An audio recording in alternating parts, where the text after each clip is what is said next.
So the amount of gas and the volume of gas will increase due to the drop in hydrostatic pressure above the gas, and this will cause for sure a pit gain on your PVT or on your mud tanks. This is according to Boyle's law, to the ideal gas laws. For the migration, which is another characteristic of the gas migration normally occurs either in an open well or a shut-in well because of the density change between the oil, the gas, and either the oil-based mud or the water-based mud, depending on many factors like the difference in density, because the less dense fluid will be floating on top, and because of the difference in viscosity, the difference in surface tension between the gas and the fluid. So due to many factors, migration will occur in an open well or in a shut-in well. We've seen what have happened in an open well. Let's see what will happen if the well is closed and we are not monitoring our pressure, we are not monitoring what's happening downhole, and let's see the effect of the gas on this pressure. Imagine a very simple illustration like this one, that you have a pocket of gas downhole, which is like 10 barrels cake or 5 barrels cake. The cake enters the well bore, and when we shut in the well, the pressure inside the gas bubble stabilizes and it becomes the same pressure as the formation pressure. So now these are 5 barrels of cake, including or having a pressure of 5200 psi. If we leave the well and let the gas act according to its nature, it will move up and it will come to the middle way here, and it will have the same volume, and the bad news is that it will have the same pressure, the 5200 psi, and it might damage any open hole here or any casing shoe or any weak formation and cause a cross flow or underground blowout. When these 5200 or 5 barrels move up, and imagine that they are able to get to the surface, they will keep the 5200 psi of pressure as long as the volume is not increased.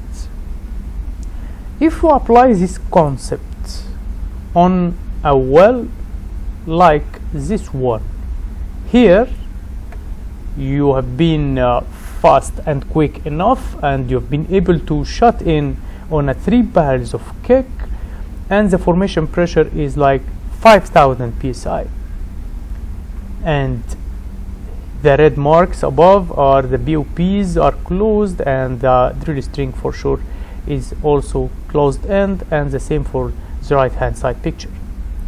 So if you leave the well and let the gas act according to its nature and according to the factors that are affecting the gas migration rates, like the density and surface tension and the viscosity and etc., the gas will be able to take this pressure and move up with the same volume, and this will affect the surface pressures as well.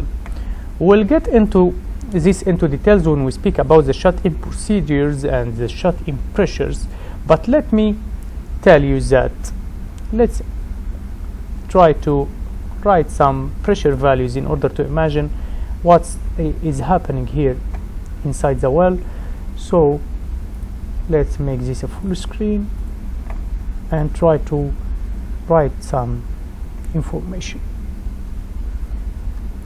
This is our pen. Let's imagine that you have a hydrostatic pressure inside the drill string, which is full of clean mud of like 4500 psi, and you have a formation pressure which is pushing from below with like 5000 psi, a 5000 psi pushing from below, and a resistance of 4500 psi pushing from above inside the drill string.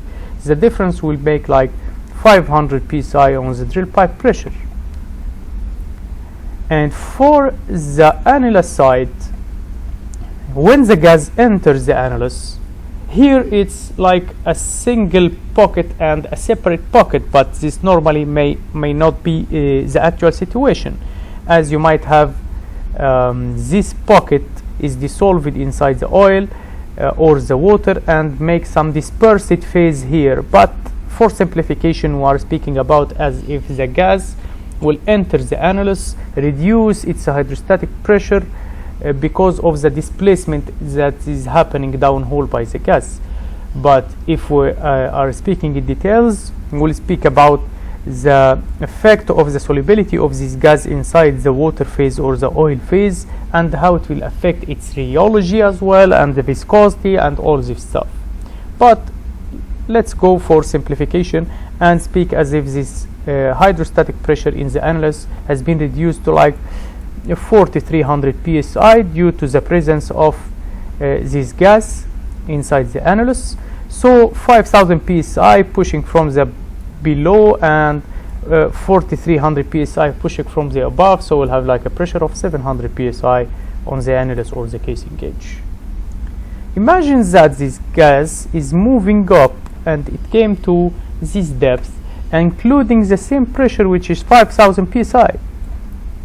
The total hydrostatic inside the annulus is still 4300 psi because we have not moved any drop of oil out of the well or any drop of water-based mud out of the well. So the 4300 psi will be divided into like 4200 psi above the gas and like 100 psi below the gas, which are for sure are pushing down. And now the pocket of the gas is trying to explode and pushing in every way possible to make some expansion and relief of pressure and cause some damage. So if we take the bubble and the pocket of gas and try to analyze what is happening to the surface pressure, the 5000 psi when pushing up will face a resistance of only 4200 psi pushing down, and this will cause an increase in the casing gauge to be 800 psi, which means it will increase by 100 psi. And if we take the effect of this gas on the bottom, the 5000 psi when pushing down in order to try to expand will have a 100 psi more of mud below it pushing also down, so the bottom hole pressure will be like 5100 psi. And because the string is open-ended and because the well is having a U-tube, this 5100 psi will push from below the drill string with 5100 psi, and you have only 4500 psi of hydrostatic inside the drill string. So the difference between the 5100 and the 4500 is 600 psi. So every pressure, every point, each point inside your well, its pressure will increase by 100 psi due to the gas migration. This is the effect of gas migration on a well when shut in. So we have talked about the types of influx, how to estimate each type of influx, the characteristics of every type, the gas characteristics and the water and the oil characteristics as well. We have concentrated on the gas. We spoke about the migration effect and the expansion effect in an oil in a well, either it's an open well or a shut-in well. We have also talked about the effect of this pressure on the hydrostatic pressure, because the gas will decrease the hydrostatic pressure, and if dispersed it will also affect the rheology of the mud and the viscosity and all of this stuff. And we've seen the effect of the surface pressures due to gas migration in a shut-in well. Let's now speak about the influx solubility in water-based mud and oil-based mud. Normally when a gas enters into the well, it changes the drilling fluid density, and for sure when a gas enters and is dispersed inside the mud, it decreases the ECD, or the equivalent circulating density inside the well, as we mentioned. So this happens with water as well as it happens with oil based mud as well. So in a simple comparison, and just for revision, as we have mentioned this before, the gas is easier to detect in water-based mud but more difficult to detect in oil-based mud because of the solubility. If you, for example, imagine you have taken a cake of like 5 barrels of gas downhole. If this cake is taken in water-based mud, the 5 barrels may appear at surface like 4 barrels because of some solubility effects. But if you take like 5 barrels of a gas cake in oil-based mud, these 5 barrels might not appear very much on the mud tanks. So the detection is difficult because of the huge solubility, and the gas bubbles will not expand inside the oil-based mud easily. And due to this solubility effects, the migration rates in water are high compared to the migration rate in oil-based.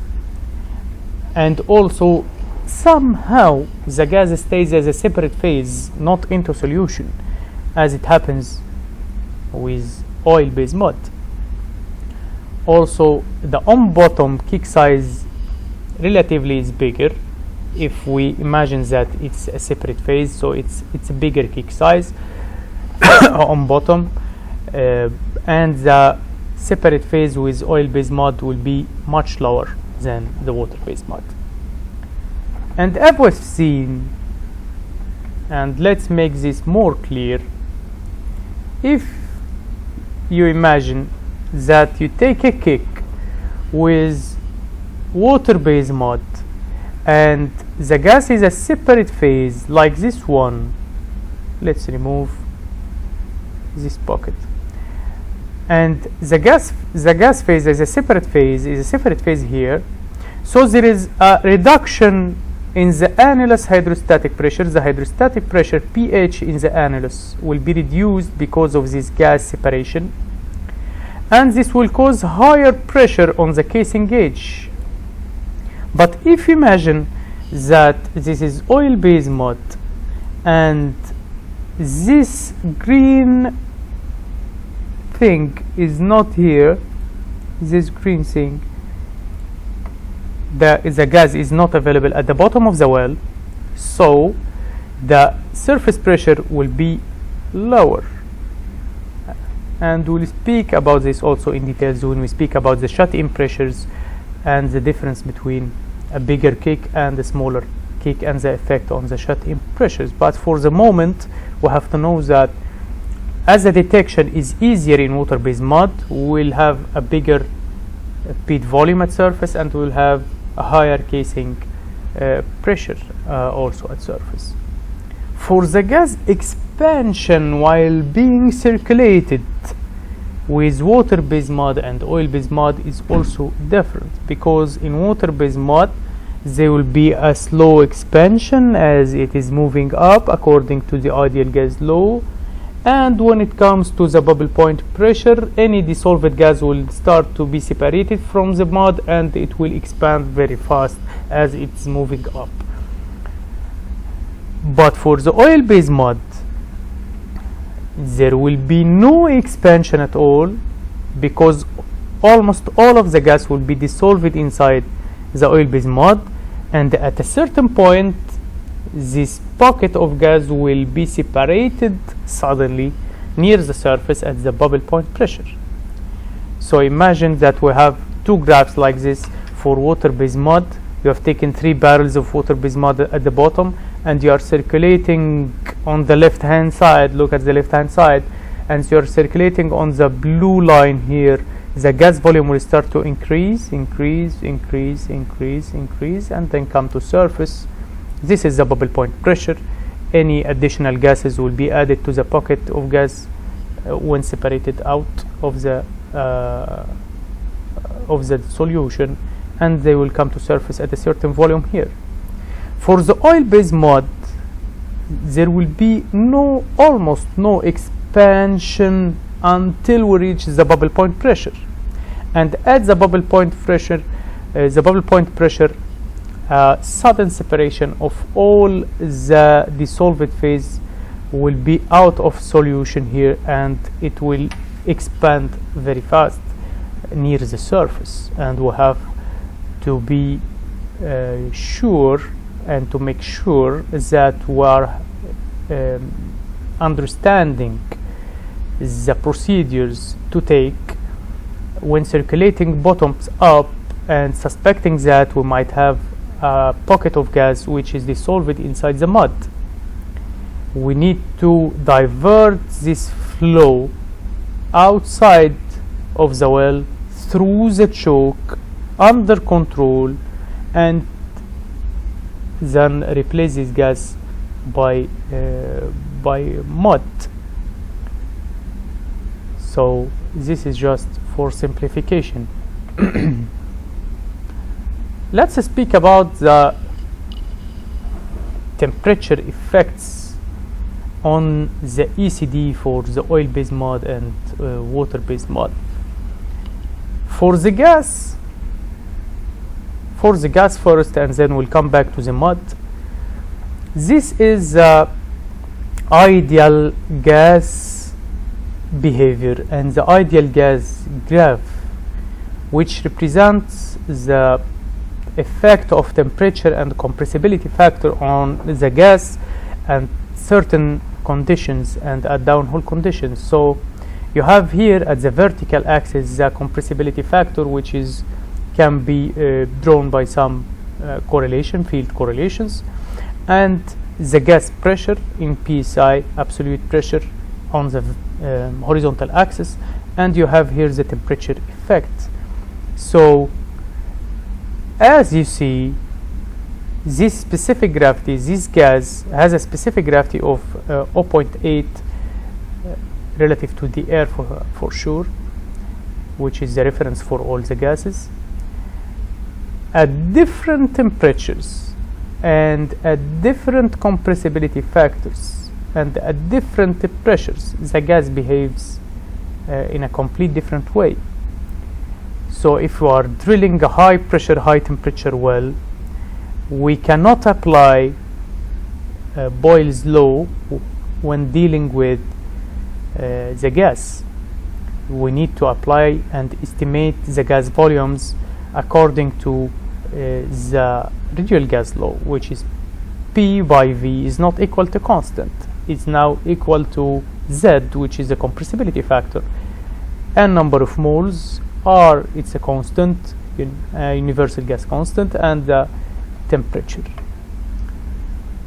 So this is a quick comparison between the circulation of gas and the estimation of the volume expansion and the volume increase due to dealing with the gas in a real situation and in ideal situation. The Boyle's law is the dotted line here, and the real gas law is here in the solid line.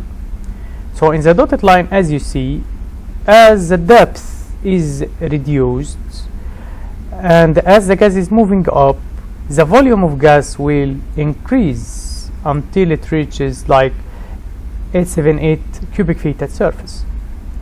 For the real gas, due to the temperature effect and the compressibility factor downhole, and due to the solubility of the gas is almost not increasing too much when moving up, but when it comes to the bubble point pressure near the surface, it starts to come out of solution, and the expansion is very, very fast, but it does not reach the same volume, which is 878. It reaches only 354 cubic feet, which is less than half of the ideal gas situations. So this is when dealing with the gas, and the same applies when dealing with the mud.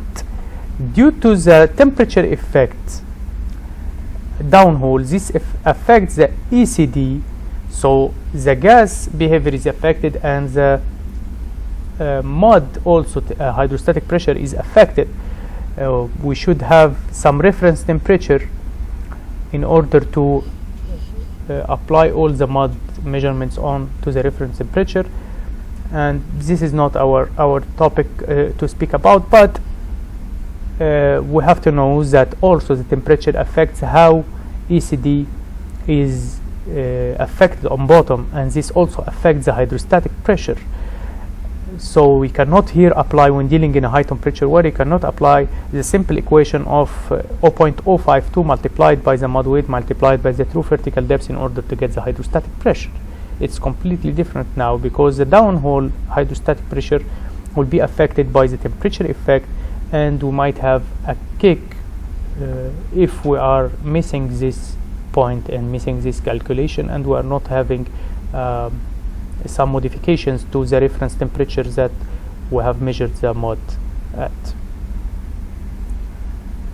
Now, when we deal with a gas cake and the gas is going to break out of solution at surface, we have to have some mitigations, and we have to have some rules and procedures, because after the cake has been closed in, circulation should be established through the choke, and if you need to increase your mud weight to make some kill mud, it's okay. If you just need to circulate one bottom up or two bottom ups in order to make the well clean, this depends on the type of cake, if it's swab the cake or cake while drilling. So we need to take this cake out through the choke and make sure that all this gas is circulated out of the well to the flare area, and getting rid out of this far from the rig floor. If we are not aware that there is a bubble point pressure at which the first bubble of gas comes out of solution, if we are not aware that we might face a very huge and very rapid expansion at surface, we might be surprised by a blowout at surface due to the rapid expansion, and we might see that the mud is coming out of the well and the gas is blowing out in pockets and then making a blowout. So when dealing with a gas, or when we suspect that we have a gas, or when we are circulating oil-based mud specifically because of the solubility of the gas, we have to make sure that all of the gas is taken through the choke and all of the mud is taken through the choke to the separator, and activating the vacuum degasser as well, in order to make sure that all of the gas is out of the well. The last topic for this topic, the last subject for this topic, is how to deal with the gas in high angle wells. Let's imagine together that we have a high angle well like this one. The horizontal section here, whatever its length, its height is very limited. So if we are dealing with high angle well in a, let's say, a horizontal well, this part of the well is only having the height of the bit, which is, let's say, 8.5 inches, compared to the total vertical depth of the well, which is 10,000 feet. We can neglect this part, and as a result we can consider that the influx height is almost neglected when we take a cake here, and as a result the surface pressures will be almost the same. The shut-in drill pipe pressure and the shut-in casing pressures will be almost the same. This is the good news. The bad news is we might face some problems trying to get this gas out of this horizontal section because of the lower density of the gas. The gas might be stuck here in some cavities and wash out sections inside the well, and might be hidden here, and we might need some specific circulating grates, critical circulating grates, in order to get this gas out of the trapped section. but the good news is, as we've mentioned, is that this gas does not affect the surface pressure, and it might not break the casing shoe. This applies when dealing with a horizontal section which is directly below the casing shoe, because whatever the kick intensity is, it can give us an infinite value of kick tolerance. But in some situations, the kick intensity is high due to the long high angle sections that may be drilled through the kicking formation, and the kick detection might be a complication, and the maximum kick volume that we are allowed to take is not too high. So that's also a challenge, how to detect a kick in high angle well, and how to make sure that the ECD is sufficient in order to get this gas out of this trapped section inside the horizontal well. But the good news is that the pressures will be the same, and this will also be discussed in deep details in the shut-in procedure section. So as a summary, today we have talked about the estimation of how to estimate the type of influx. We spoke about the gas solubility, the influx characteristics, and the gas expansion and how it expands in ideal and real gas situations. We spoke about the gas migration in a shut-in well and in an open well, how this will affect the pressure inside the pocket itself of the gas, and how it will affect the pressure at the bottom and at any point in the well and at the surface. We spoke about the effect of the gas on the hydrostatic pressure, and which is the primary barrier of our well, how it will affect the rheology of the mud when dispersed inside the mud. What is the difference between dealing with the kick in water-based mud and oil-based mud, and how the volumes are different at bottom and at surface. And we have compared also this these volumes in oil, in real gases and ideal gases. We have spoke about the actions to take in order to take the gas out of the well, and also the behavior of gas in horizontal wells. So thank you so much, and let's meet in another topic.